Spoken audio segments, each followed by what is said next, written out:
Welcome to Rising. I'm Jessica Burbank, and I get to be back at the Rising desk with Amber Athey for a very special Friday show. I haven't been beamed up by the aliens yet, which is good because it means I get to be here with you. Yeah, exactly. I think we're all grateful that you have not been beamed up yet. Everyone except for me. Well, Jessica, former President Trump has been charged with 3 additional charges related to his mishandling of classified documents. Prosecutors accused Trump of conspiring to delete security footage from Mar-a-Lago property. Now, a second Mar-a-Lago employee has also been charged. They apparently told another staffer at the complex that, quote, the boss wanted the server deleted. Trump was also hit with another Espionage Act charge. Prosecutor Jack Smith says the former president retained a second classified document detailing U.S. military plans to attack Iran and showed it to at least 4 other people in July of 2021.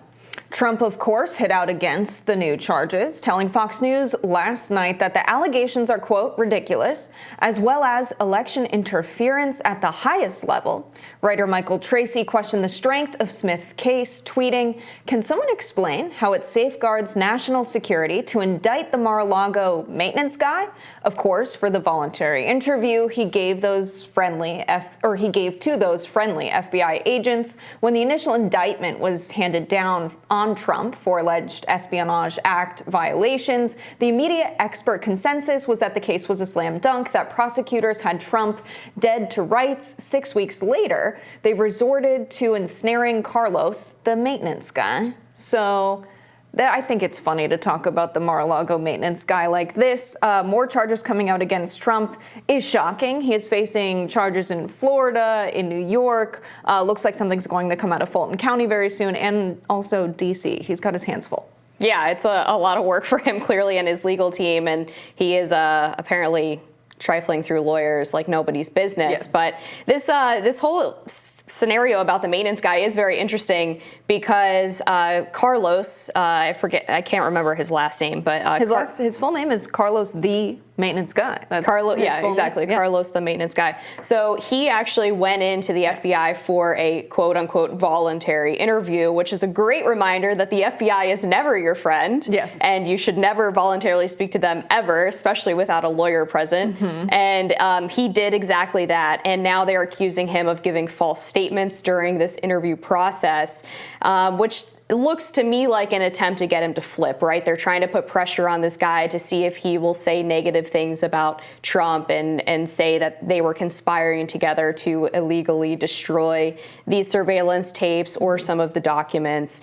This is a classic thing that the FBI does. They did this to several members of the Trump campaign back when they were doing Crossfire Hurricane, the investigation into alleged Russian collusion. So the question now is, will Carlos, the maintenance guy, indeed flip on Trump and help strengthen the prosecution's case? I think Michael Tracy has a decent point in that if this were such damning evidence, if this was such a slam dunk case, why did we need 6 weeks between the initial indictment in order to add these new charges, this new information, all of these cell phone records they've collected with text messages between the various employees? It just looks to me like another example of the DOJ and the FBI not having their ducks in a row and being more interested in getting somebody than actually building a legitimate good case. Yeah, they're lucky that the guy they're after is Donald Trump, because it seems to me that if this was a scenario like it was in all of the other cases with Mike Pence and Joe Biden, where you have someone leaving public office and retaining classified documents and information in their possession, they were just told by, the FBI or folks with the not national security archives, but the people who manage the documents in D.C.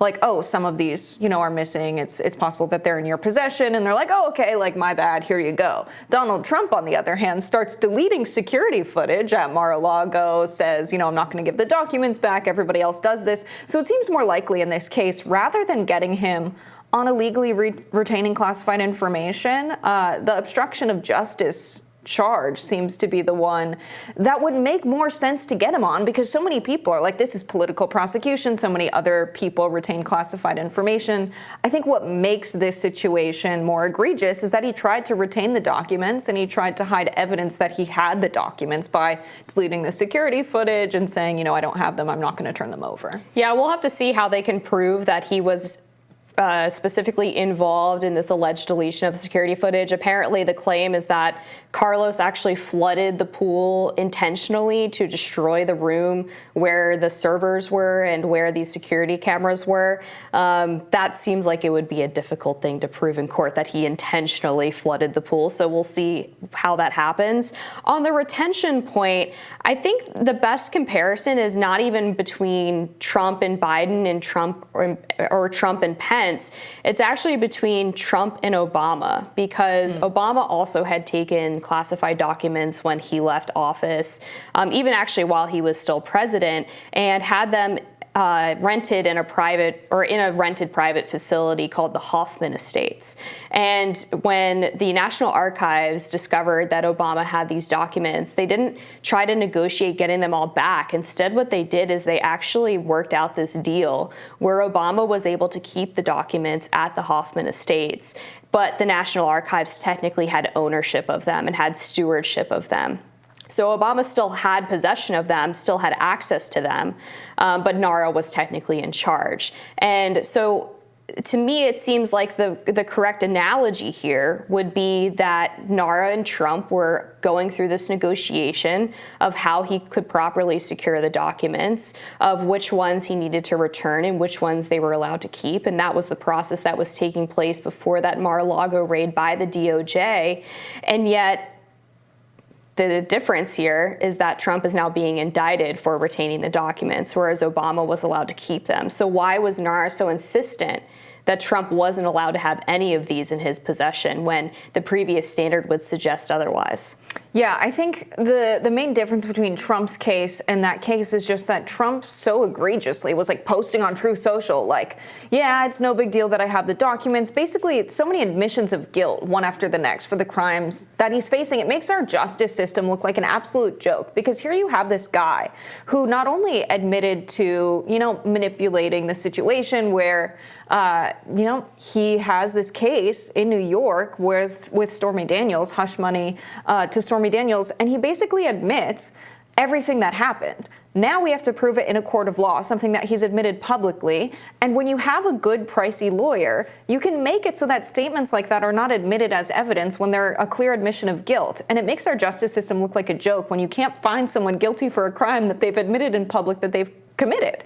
Same thing with the documents, him saying he's not going to give them back, him saying in text messages, that he has the documents, and he knows that he didn't declassify them while he was in office. I think it's just that he so clearly made it obvious that he's guilty. And I think the analogy fits, that it's like, if you're stealing something and you're caught stealing and you have this thing you're not supposed to have, and someone says, hey, can you give that back? We know you stole that. And you say, okay, I'm going to figure out which things that I took that I didn't pay for, and here you go, and give them back. Donald Trump was basically like, yeah, I have them, and it's fine that I have them, and then runs off with them. And he had so many more documents. That photo of the bathroom is so damning. I'm sure they asked Carlos, the maintenance guy, what was the deal with that bathroom in Mar-a-Lago that just had so many boxes of files in it? I think the Trump case is a bit different in how he treated it after people knew he had classified documents, and just the sheer amount of classified documents that he had. I think the question, though, is, does it matter how he tweeted about it or how he reacted to it if there isn't an underlying crime, right? You can't get him on obstruction of justice or some of these other process-type crimes unless there was a crime that he was attempting to cover up. So they still would have to prove that he was illegally retaining these documents, that he wasn't allowed to have them, and that he was fundamentally different than every other person who's left office who has taken the documents. And I think the problem with the Biden comparison as well is that Biden had these documents for decades. The idea that he didn't know he had them or didn't know he wasn't supposed to when he didn't even have declassification authority, and then somehow only discovered them at the exact time the DOJ decided to start looking into Trump's retention of documents. Then all of a sudden he's like, oh yeah, by the way, they're at the Penn Biden Center and the DOJ has to go raid his residencies in Delaware. That doesn't scream cooperation to me. That screams CYA. Yeah, I think you make a good point that perhaps we should have had persecution for this or prosecution for this everywhere it's happened, and then people would think that this is more legitimate. Yeah, and they there would should be think a clear it's political standard. That's all. Yeah, I'm for that. Let's get rid of corruption in the country. Let's hold everyone in power accountable who does bad things. More Rising after this.